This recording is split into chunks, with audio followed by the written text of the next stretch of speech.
our new YouTube channel. Ayan, so bago lang po ako dito. And for today's video, ang gagawin po natin is tutorial kung paano gamitin ang Ibis Paint.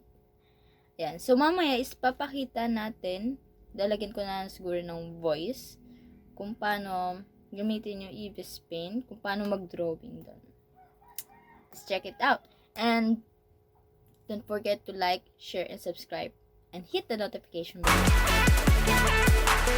Ayan, so ngayon, ang gagawin natin is hanapin muna natin yung app ng Ibis Paint and make sure na naka-install siya. So, ito yung ilan sa mga artworks na mga nagawa ko. So, meron tayong mga canvas sizes dito.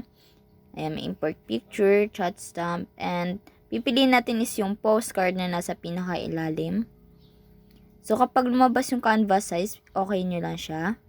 And, tada! Ayan, so ito yung canvas natin. So, dito tayo magdo-drawing. So, sa baba, makikita nyo dyan yung mga selection bar, yung tools na mga gagamitin natin. Ayan, so makikita nyo naman. Below that is makikita nyo yung dalawang arrow dyan na nakaturo.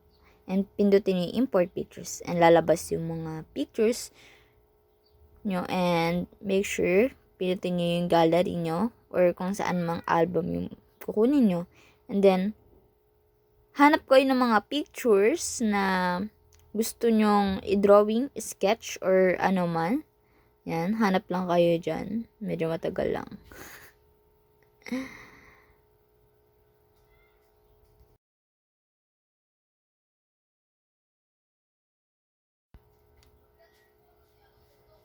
Ayan, so kapag nakapili ka na is may lalabas na button na ganyan. Yan, so meron tayong tatlo dyan. Transcale, perspective form, and mesh form. Perspective form yung pipindutin natin.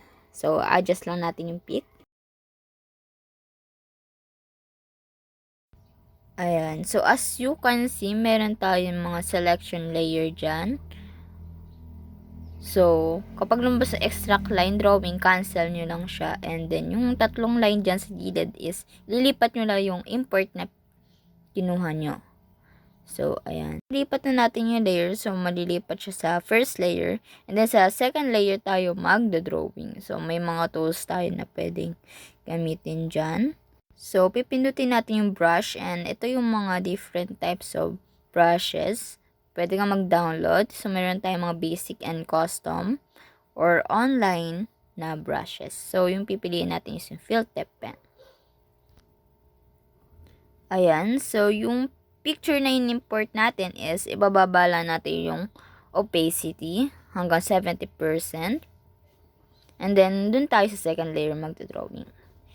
So, pwede na kayo mag-start na sketch siya.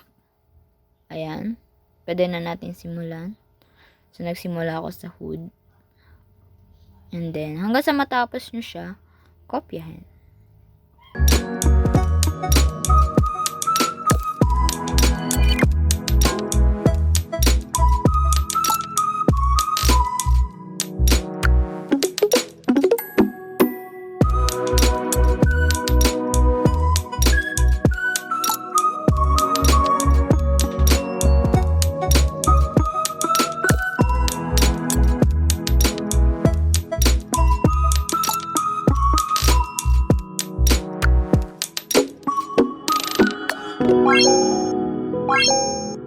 Bye.